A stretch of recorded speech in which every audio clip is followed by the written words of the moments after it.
Hello friends, welcome to my channel maths with Sakshi. So friends, जैसे कि आप जानते हैं हम यहाँ पर कवर कर रहे हैं बीसीए सेकंड सेमेस्टर के सभी यूनिट्स के एमसीक्यूज़। इससे पहले हम unit first, second, third and fourth के एमसीक्यूज़ कवर कर चुके हैं, जिसका लिंक आपको डिस्क्रिप्शन बॉक्स में मिल जाएगा। सो आज हम करने वाले हैं यूनिट फिफ्थ 3D के एमसीक्यूज़। सो अगर आप चैनल पर नए हैं तो जल्दी से चैनल को लाइक, सब्सक्राइब एंड शेयर कर दीजिए। सो चलिए शुरू करते हैं आज की वीडियो। सो यहाँ पर हमें फर्स्ट क्वेश्चन में दिया गया है कि भाई for every point P X Y Z on the X Y plane. भाई यदि कोई point X Y Z, point क्या है हमारे पास पी एक्स वाई जेड, अगर वो एक्स वाई प्लेन पर है तो तब क्या होगा भाई, एक्स जीरो होगा, वाई जीरो होगा, जेड जीरो होगा या तीनों जीरो होंगे। तो हम जानते हैं कि यदि कोई पॉइंट एक्स वाई प्लेन पर पड़ रहा है तो वहाँ पर क्या जीरो होगा, वहाँ पर जीरो होगा जेड।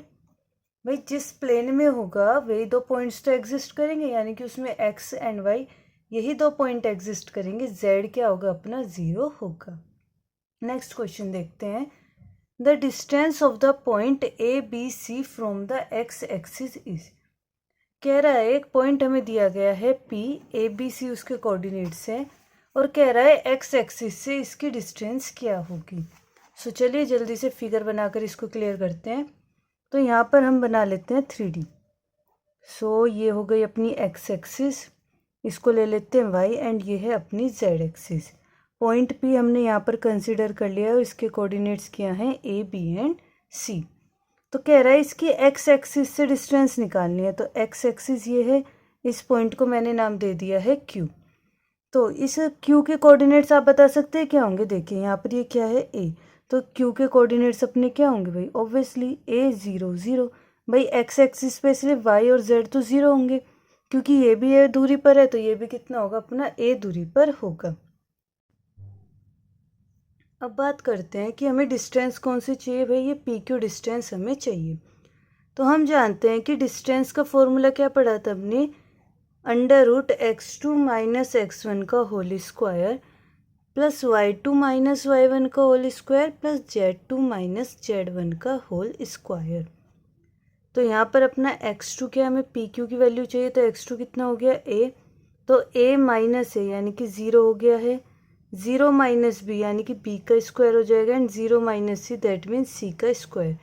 तो अपना आंसर क्या है, under root B square plus C square. That means कौन सा ऑप्शन राइट हो जाएगा यहाँ पर, ऑप्शन ए। नेक्स्ट क्वेश्चन देखते हैं क्या कह रहा है। यदि O is the origin and O P is equals to 3, तो ओ बना लेते हैं, अपना ओरिजन है तो कोऑर्डिनेट्स क्या हो जाएंगे, ज़ीरो ज़ीरो एंड ज़ीरो। ये अपना पी पॉइंट ले लेते हैं और कह रहा है ओ पी डिस्टेंस हमें कितनी दी हुई है 3, with direction ratios proportional to ये, then the coordinates of P R. तो पी के कोऑर्डिनेट्स हम एक्स वाई जेड कंसिडर कर लेते हैं। तो एक बात बताइए, यहाँ पर D Rs of O P के डी आर्स क्या होंगे। तो हम जानते हैं जब भी हमें डी आर्स निकालने होते हैं तो बाद वाले कोऑर्डिनेट्स में से पहले वाले माइनस कर देते हैं। So X minus zero X, Y minus zero Y, and Z minus zero Z. और हमें कोऑर्डिनेट्स क्या, सॉरी हमें डी आर्स क्या दिए हुए हैं, 1 2 एंड -2। हमें क्या दिए हुए हैं, 1 2 एंड -2। सो पी के कोऑर्डिनेट्स क्या हो गए भाई, ये भी ओ पी के कोऑर्डिनेट्स है, ये भी ओ पी के कोऑर्डिनेट्स है। तो पी के यहाँ से मैं एक्स वाई जेड की वैल्यू क्या मिल गई, 1 2 एंड -2, और यही क्या है पी के कोऑर्डिनेट्स है। तो हमारा आंसर क्या हो जाएगा, 1 2 एंड -2। तो अपना आंसर हो जाएगा भाई ए। सो ये एक्चुअली ये 1 ही होगा। सो क्या हो गया, 1 2 एंड -2। नेक्स्ट क्वेश्चन पर आते हैं। नेक्स्ट क्वेश्चन में हमसे कह रहा है कि भाई the angle between two diagonals of a cube. कह रहा है दो क्यूब के डायगनल्स के बीच का एंगल हमें कंसिडर करना है, तो कितना होगा। सो ये क्वेश्चन मोस्टली पूछता ही है, तो इसको हम यहाँ पर अटेम्प्ट कर लेते हैं। तो पहले ना डायगनल बना लेते, सॉरी क्यूब बना लेते हैं। सो ये अपनी एक्सिस हो गई, ये एक्स, ये वाई एंड ये जेड। अपना क्या बना लेते हैं, अब क्यूब बना लेते हैं। सो ऐसे एंड से,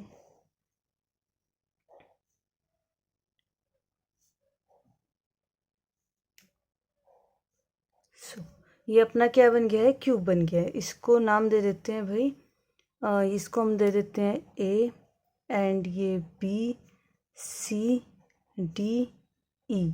ये क्या होता है, ओरिजिन, और ये हो गया है एफ। हम मान लेते हैं कि ये दूरी कितनी ले लें, हम ए ले लेते हैं, एच कितनी ले लें, ए ले लेते हैं। तो ये कोऑर्डिनेट क्या हो जाएगा, ये कोऑर्डिनेट कौन सी एक्सिस पर पड़ा है, वाई पर।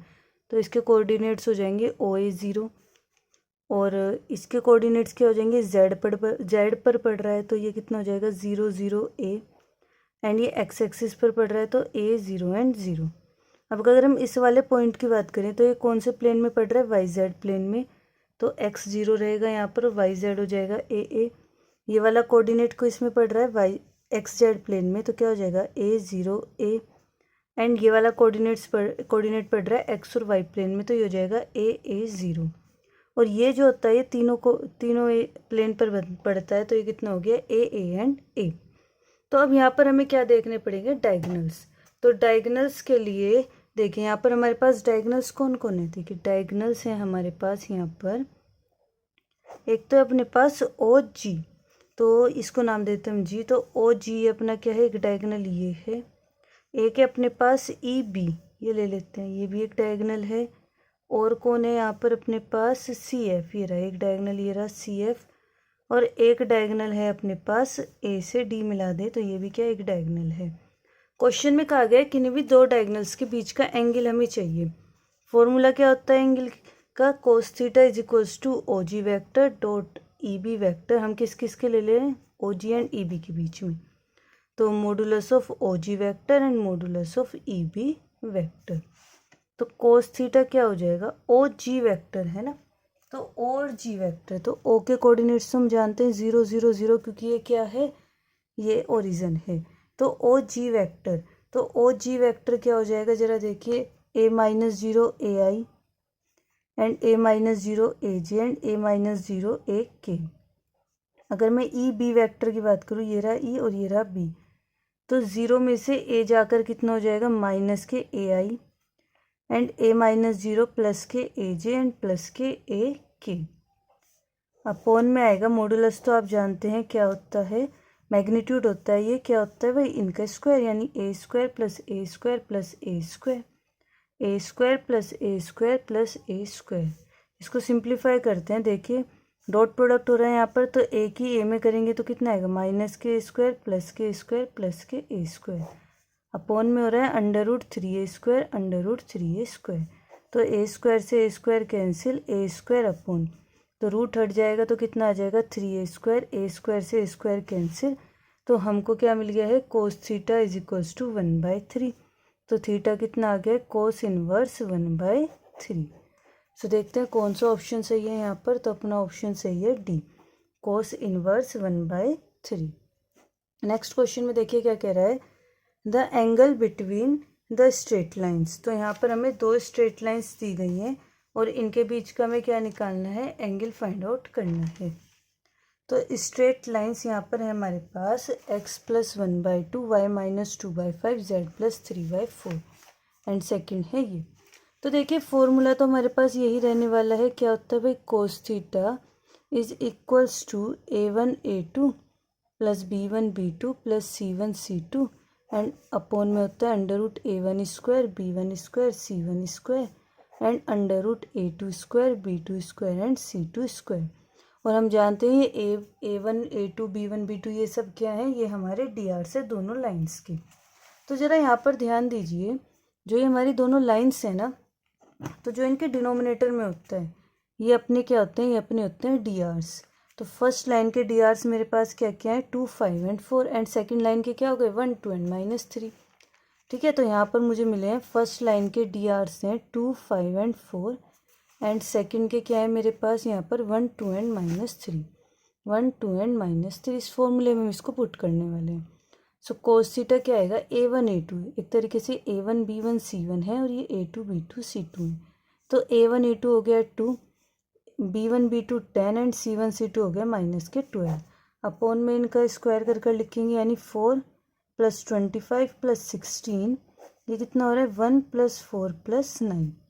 अब इसको कैलकुलेट करते हैं तो कितना आ जाएगा, देखिए यहाँ पर देखिए 10 और 2 12 और -12, तो कम्प्लीटली कितना आ गया है 0। और कोस में 0 कब आता है, कोस में 0 आता है 90 डिग्री पर, तो यानी कि यहाँ पर अपना सही ऑप्शन क्या होगा 90 degree, that means option number D. चलिए देखते हैं नेक्स्ट क्वेश्चन, क्वेश्चन नंबर 6। हमसे कह रहा है the DRs of the line perpendicular to the lines. उस लाइन के डीआरस निकालना है जो इन दोनों लाइन के साथ क्या है, परपेंडिकुलर है। तो हम मान लेते हैं उस लाइन के डीआरस, अगर वो लाइन एल है और उसके डीआरस मैंने कंसिडर कर लिए क्या, ए बी एंड सी।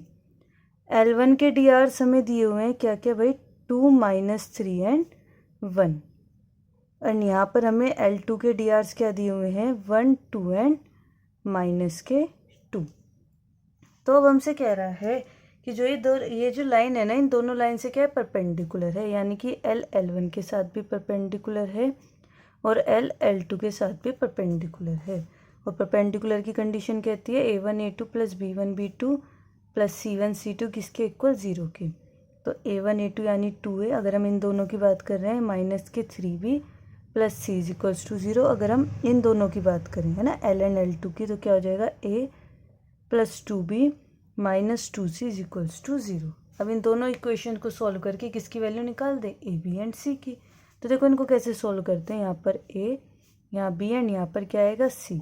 तो अब A को हाइड करेंगे और क्रॉस मल्टीप्लाई कर दो, तो -3 -2 यानी कि 6, माइनस करके अब इधर ऐसे क्रॉस मल्टीप्लाई कर दो 2। अब इसमें इधर से होएगी तो कितना हो जाएगा 1 एंड 2 माइनस माइनस प्लस 4। अब C को हाइड करो तो देखो क्या आएगा, 2 2 जा 4, माइनस माइनस प्लस के 3, तो A/4 equals to B/5 and equals to में C/7। तो यहाँ पर अपने डीआरस क्या आ गया, 4 5 एंड 7। सो अपना आंसर क्या हो जाएगा, ए। नेक्स्ट क्वेश्चन पर आते हैं, क्वेश्चन नंबर 7 में हमसे कह रहा है the perpendicular distance of the point 1 2 3 from the line. तो परपेंडिकुलर डिस्टेंस निकालनी है इस पॉइंट की इस लाइन से। तो देखिए इस टाइप के क्वेश्चन के लिए ना एक शॉर्ट फॉर्मूला है, हम उससे कर सकते हैं, एक शॉर्टकट है, फॉर्मूला ही है। तो फॉर्मूला होता है कि भाई D is equals to modulus of B vector cross PQ vector and upon में B वेक्टर। जब भी कौन से क्वेश्चंस की बात करें, परपेंडिकुलर डिस्टेंस की बात करें, तो पॉइंट क्या हमें दिया गया है, P1 2 3 और इस लाइन से कह रहा है। तो देखिए मैं आपको एक बार फिगर से क्लियर कर दूँ ये। तो ये देखिए हमने ले लिया है क्या भाई, एक the perpendicular distance of the point from the line, ठीक है। तो ये हमने एक लाइन ले ली है, ये लाइन कौन सी है, ये वाली x -6 y -7 z -7 वाली लाइन। तो ये लाइन है अपनी है x -6/3 y -7/2 एंड z -7/-2। और एक पॉइंट है P 1 2 एंड 3। तो कह रहा है the perpendicular distance of the point from the line. तो यहाँ पर हम क्या कर रहे हैं, मैंने ना यहाँ पर एक पॉइंट ले लिया है Q। तो देखिए ये इसको यहाँ पर हम ज्वाइन करने वाले हैं और यहाँ पर। तो Q के अगर कोऑर्डिनेट्स की बात करें तो Q के कोऑर्डिनेट्स क्या होंगे, तो देखिए ये जो लाइन है किस पॉइंट से जाती है, 6 7 7। तो जो इस टाइप की इक्वेशन होती है ना, तो मैंने आपको बताया डिनोमिनेटर में क्या होते हैं, डिनोमिनेटर में होते हैं अपने डीआरस एंड ये पॉइंट्स होते हैं कि लाइन इस पॉइंट से जा रही है। तो हम मान लेते हैं वो पॉइंट है अपना Q, यानी कि 6 7 एंड 7 से जा रही है। और यहाँ पर मैंने P और Q को क्या कर दिया, ज्वाइन कर दिया है। तो अब देखिए यहाँ पर हम फॉर्मूला लगा देते हैं। सो D परपेंडिकुलर डिस्टेंस क्या हो जाएगी, मॉडुलस ऑफ B वेक्टर, है ना। तो चलिए फॉर्मूले में अप्लाई करते हैं। यहाँ पर हमें चाहिए B वेक्टर। B वेक्टर का मतलब है यहाँ से हमें मिलेगा B vector 3i + 2j - 2k। तो ये अपना क्या हो गया, B वेक्टर। क्रॉस प्रोडक्ट किसके साथ, PQ वेक्टर। तो आप जानते हैं PQ वेक्टर कैसे निकलेगा, बाद वाले में से पहले वाला माइनस कर दीजिए। तो 6 - 1 5i 7 - 2 यानी कि 5j and 7 - 3 that means 4k upon में again modulus of B vector. B vector का मॉडुलस तो आप जानते हैं क्या हो जाएगा, 9 + 4 + 4। तो अब अपना यहाँ पर काम क्या रह गया, पहले इन दोनों का क्या निकाल लें, हम क्रॉस प्रोडक्ट निकाल लेते हैं। तो आप जानते हैं क्रॉस प्रोडक्ट कैसे निकालते हैं, हम देखिए क्रॉस प्रोडक्ट निकालने के लिए यहाँ पर क्या लिखते हैं, i j एंड k। यहाँ पर आएगा 3 2 - 2, यहाँ पर आ जाएगा 5 5 एंड 4। तो देखिए यहाँ पर हम डिटर्मिनेंट सॉल्व करेंगे तो हमें क्रॉस प्रोडक्ट मिल जाएगा। तो ये हो गया आई, ये कैंसिल, तो 8 एंड माइनस माइनस प्लस 10। यहाँ पर कितना हो रहा है, माइनस के जे, ये जाएगा तो 12 प्लस 10 प्लस के, तो भैया ये कट तो 15 माइनस 10, तो कितना हो जाएगा 18i एंड 12 और 10 हो जाएंगे अपने 22j माइनस के 22j एंड 15 में से 10 जाकर कितने हो जाएंगे 5, तो कितना हो जाएगा 5k। क्लियर है। और हमें यहाँ पर इसका क्या चाहिए, हमें इसका चाहिए मैग्नीट्यूड, तो साथ साथ मैग्नीट्यूड भी निकाल देते हैं, यानी कि 18 का स्क्वायर प्लस 22 का स्क्वायर एंड प्लस 5 का स्क्वायर, दैट ठीक है। तो अगर हम इसको सॉल्व करते हैं तो 18 का स्क्वायर क्या होता है, 18 का स्क्वायर होता है 324 और 22 का होता है हम जानते हैं 484 एंड 5 का होता है 25। अगर इसको कैलकुलेट करें तो कितना आ रहा है भाई, इसको ऐड कर देते हैं तो ये आ रहा है अपने पास √8 3 एंड 3। क्लियर है।